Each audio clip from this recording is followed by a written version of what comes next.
بسم الله الرحمن الرحيم. سبحان الذي أسرى بعبده ليلا من المسجد الحرام إلى المسجد الأقصى الذي باركنا حوله لنريه من آياتنا إنه هو السميع البصير. وآتينا موسى الكتاب وجعلناه هدى لبني إسرائيل ألا تتخذوا من دوني وكيلا ذرية من حملنا مع نوح إنه كان عبدا شكورا. وقضينا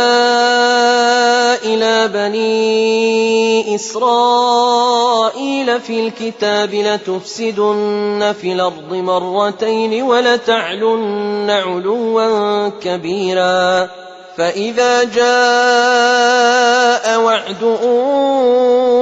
أولاهما بعثنا عليكم عبادا لنا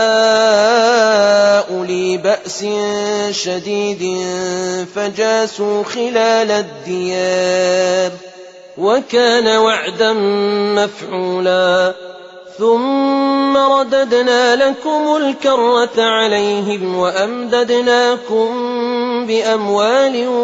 وبنين وجعلناكم أكثر نفيرا. إن أحسنتم لأنفسكم وإن أسأتم فلها. فإذا جاء وعد الآخرة ليسوءوا وجوهكم وليدخلوا المسجد كما دخلوه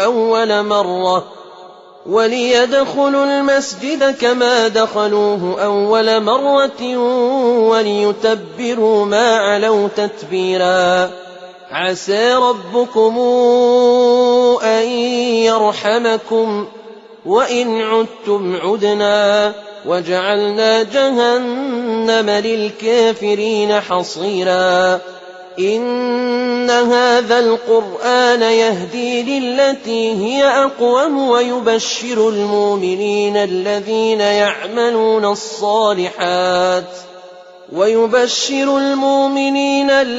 يعملون الصالحات أن لهم أجرا كبيرا وأن الذين لا يؤمنون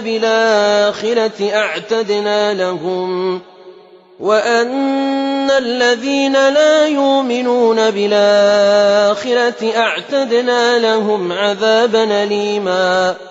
ويدعو الإنسان بالشر دعاءه بالخير وكان الإنسان عجولا. وجعلنا الليل والنهار آيتين فمحونا آية الليل وجعلنا آية النهار مبصرة لتبتغوا فضلا من ربكم ولتعلموا عدد السنين والحساب وكل شيء فصلناه تفصيلا. وكل إنسان ألزمناه طائره في عنقه ونخرج له يوم القيامة كتابا يلقاه منشورا. اقرأ كتابك كفى بنفسك اليوم عليك حسيبا. من اهتدى فإنما يهتدي لنفسه ومن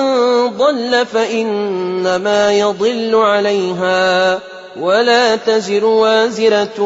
وزر أخرى وما كنا معذبين حتى نبعث رسولا. وإذا أردنا أن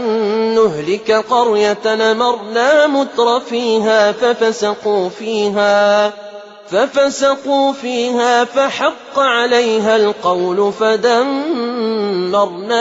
تدميرا وكما أهلكنا من القرون من بعد نوح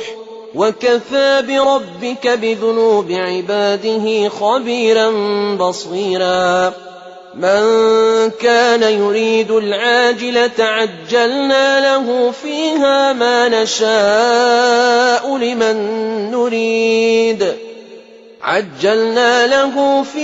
ما نشاء لمن نريد ثم جعلنا له جهنم يصلاها مذموما مدحورا ومن أراد الآخرة وسعى لها سعيها وهو مؤمن فأولئك كان سعيهم مشكورا كلا نمد هؤلاء وهؤلاء من عطاء ربك وما كان عطاء ربك محظورا انظر كيف فضلنا بعضهم على بعض وللآخرة أكبر درجات وأكبر تفضيلا لا تجعل مع الله إلها آخر فتقعد مذموما مخذولا وقضى ربك ألا تعبدوا إلا إياه وبالوالدين إحسانا إما يبلغن عندك الكبر أحدهما أو كلاهما فلا تقل لهما أف ولا تنهرهما وقل لهما قولا كريما واخفض لهما جناح الذل من الرحمة وقل رب ارحمهما كما ربياني صغيرا ربكم أعلم بما في نفوسكم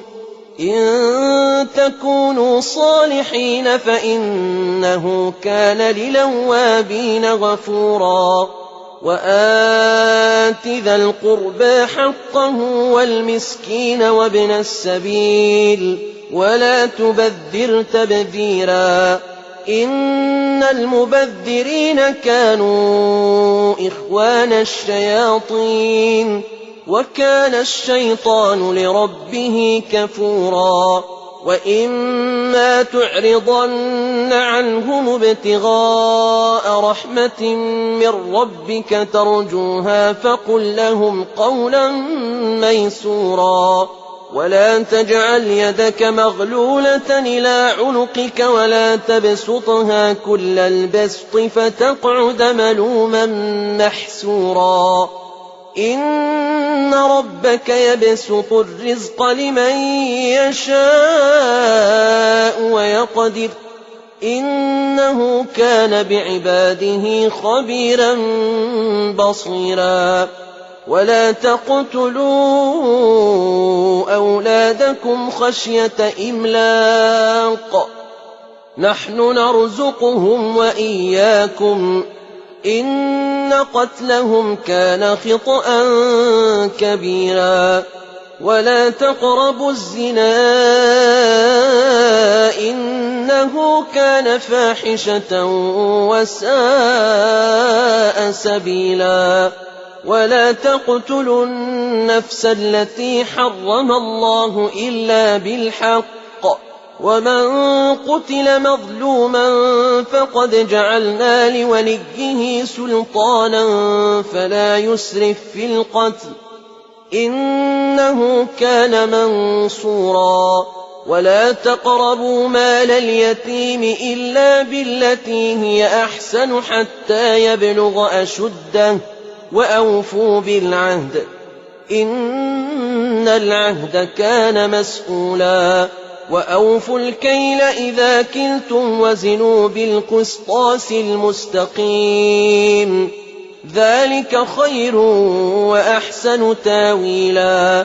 ولا تقف ما ليس لك به علم إن السمع والبصر والفؤاد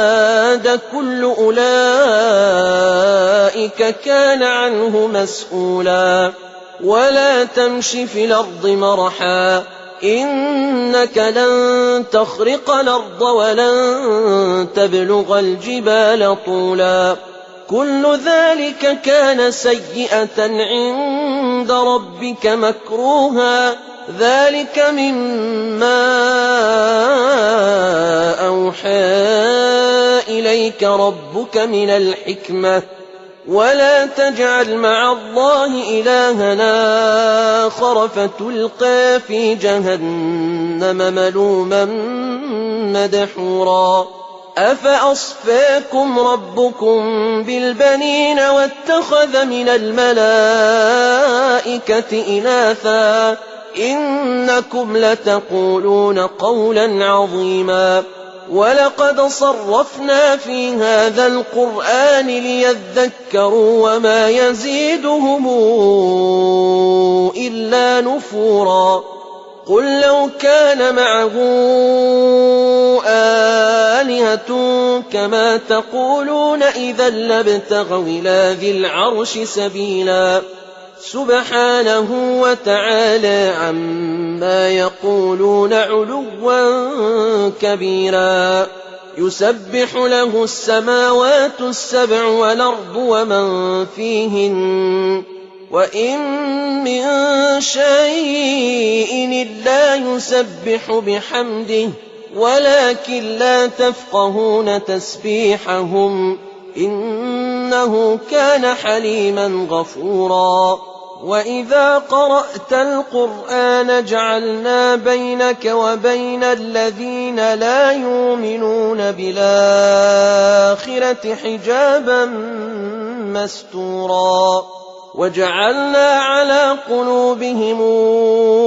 أكنة أن يفقهوه وفي آذانهم وقرا وإذا ذكرت ربك في القرآن وحده ولوا على أدبارهم نفورا نحن أعلم بما يستمعون به إذ يستمعون إليك وإذ هم نجوى إذ يقول الظالمون إن تتبعون إلا رجلا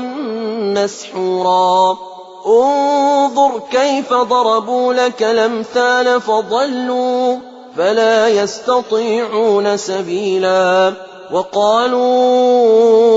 أئذا كنا عظاما ورفاتا إنا لمبعوثون خلقا جديدا قل كونوا حجارة أو حديدا أو خلقا مما يكبر في صدوركم فسيقولون من يعيدنا قل الذي فطركم أول مرة فسينغضون إليك رؤوسهم ويقولون متاه قل عسى أن يكون قريبا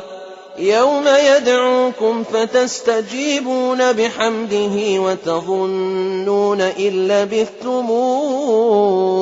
إلا قليلا وقل لعبادي يقولوا التي هي أحسن إن الشيطان ينزغ بينهم إن الشيطان كان للإنسان عدوا مبينا ربكم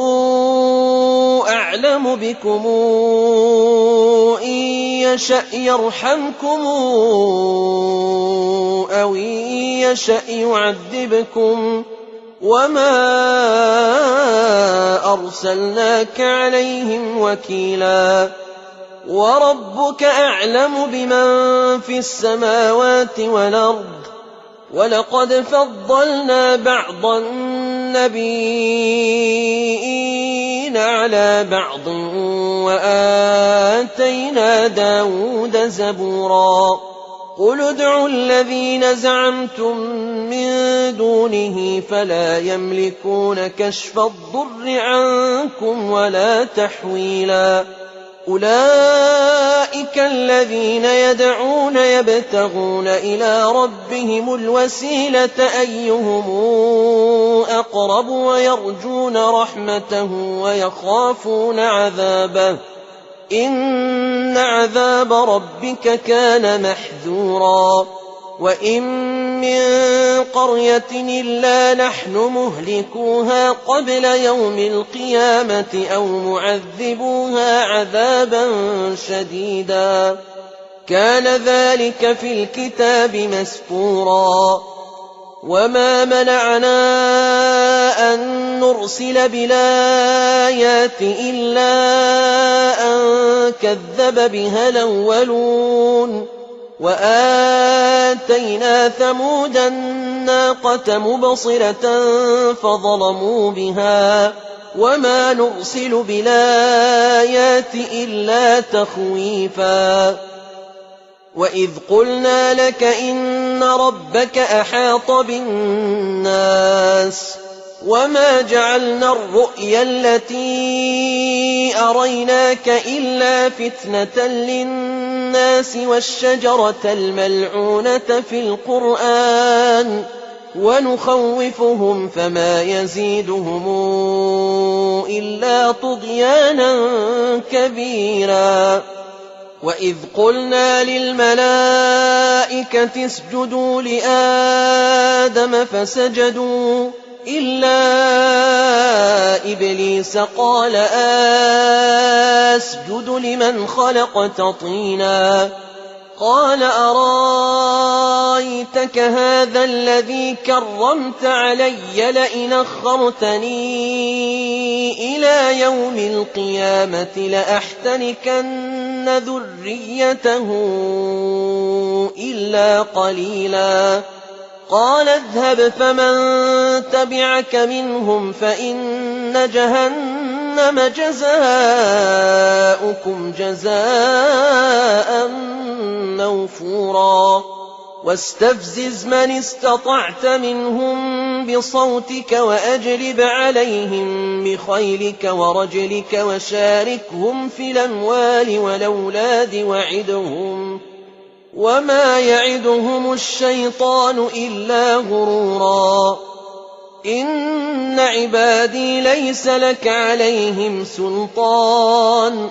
وكفى بربك وكيلا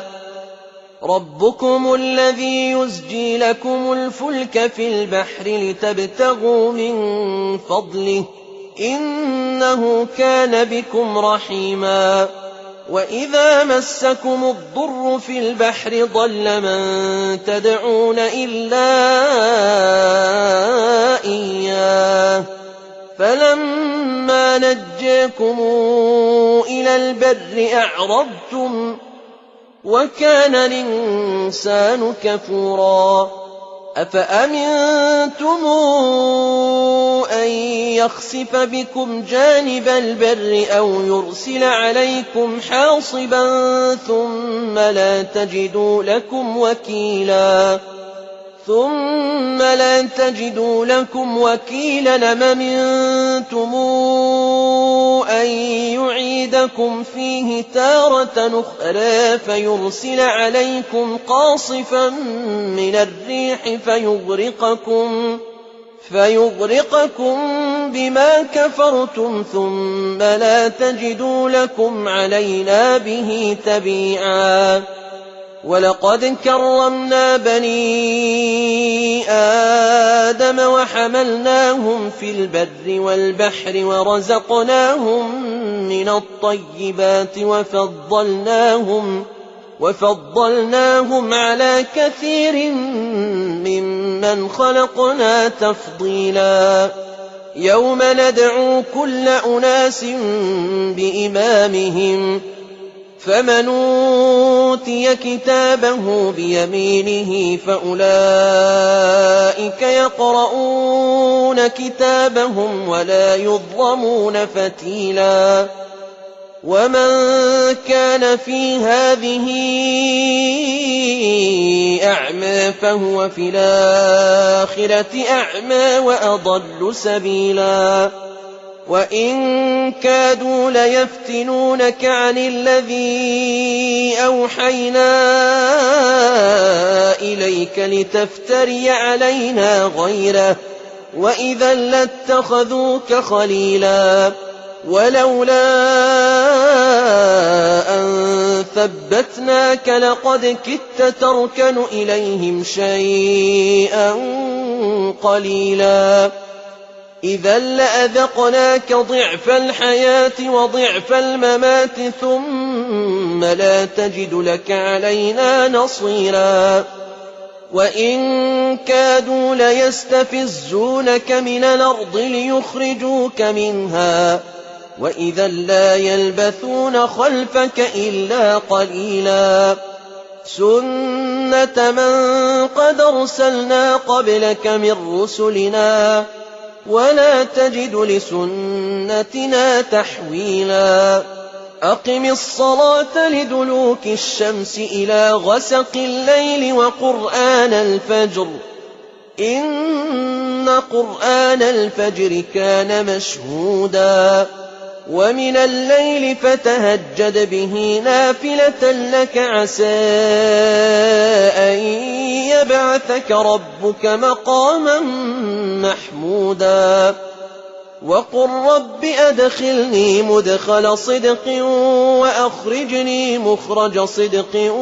واجعل لي من لدنك سلطانا نصيرا وقل جاء الحق وزهق الباطل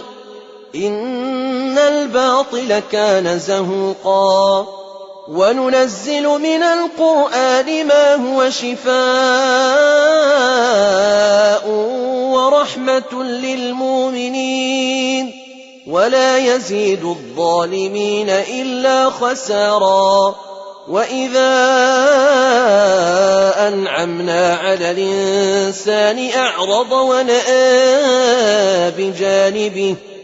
وإذا مسه الشر كان يئوسا قل كل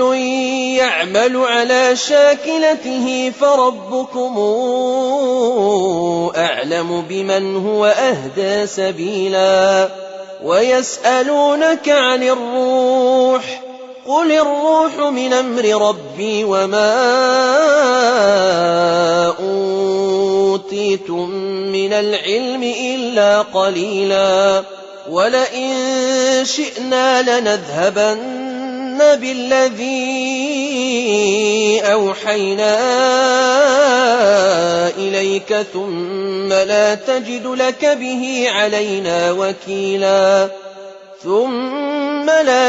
لك به علينا وكيلا إلا رحمة من ربك إن فضله كان عليك كبيرا قل لئن اجتمعت الإنس والجن على أن ياتوا بمثل هذا القرآن لا ياتون بمثله ولو كان بعضهم لبعض ظهيرا ولقد صرفنا للناس في هذا القرآن من كل مثل فأبى أكثر الناس إلا كفورا وقالوا لن نؤمن لك حتى تفجر لنا من الأرض ينبوعا أو تكون لك جنة من نخيل وعنب فتفجر الأنهار خلالها تفجيرا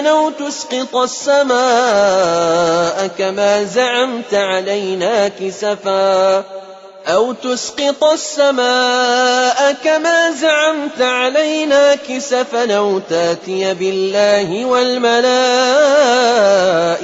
قبيلا أو يكون لك بيت من زخرف أو ترقى في السماء ولن نؤمن لرقيك حتى تنزل علينا كتابا نقرأه قل سبحان ربي هل كنت إلا بشرا رسولا وما منع الناس أن يؤمنوا إذ جاءهم الهدى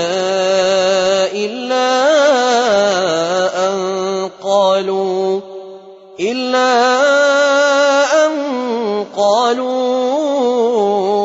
أبعث الله بشرا رسولا قل لو كان في الأرض ملائكة يمشون مطمئنين لنزلنا عليهم من السماء ملكا رسولا قل كفى بالله شهيدا بيني وبينكم إنه كان بعباده خبيرا بصيرا ومن يهد الله فهو المهتد ومن يضلل فلن تجد لهم أولياء من دونه ونحشرهم يوم القيامة على وجوههم عميا وبكما وصما مأواهم جهنم كلما خبت زدناهم سعيرا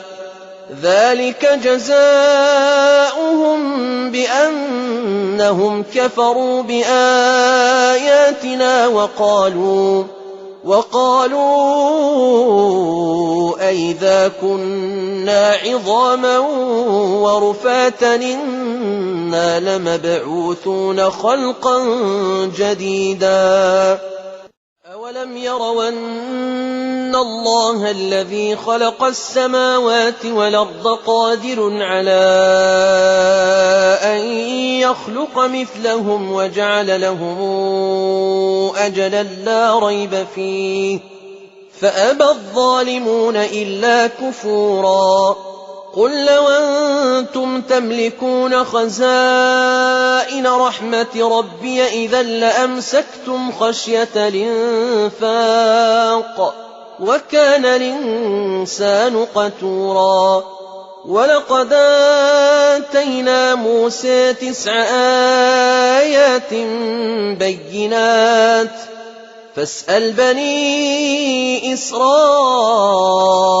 إذ جاءهم فقال له فرعون إني لأظنك يا موسى مسحورا قال لقد علمت ما أنزل هؤلاء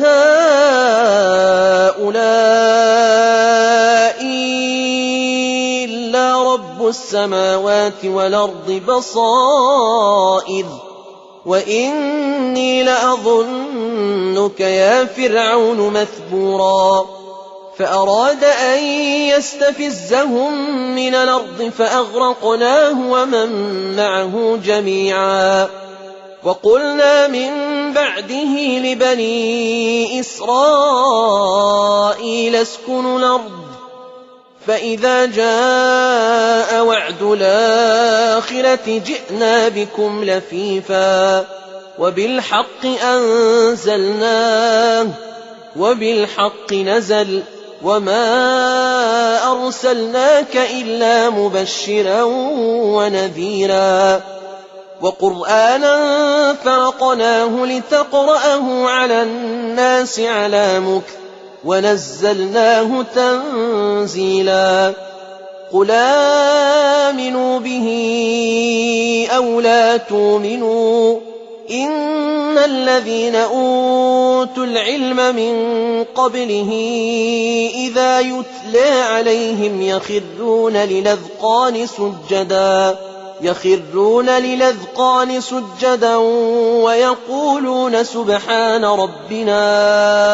إن كان وعد ربنا لمفعولا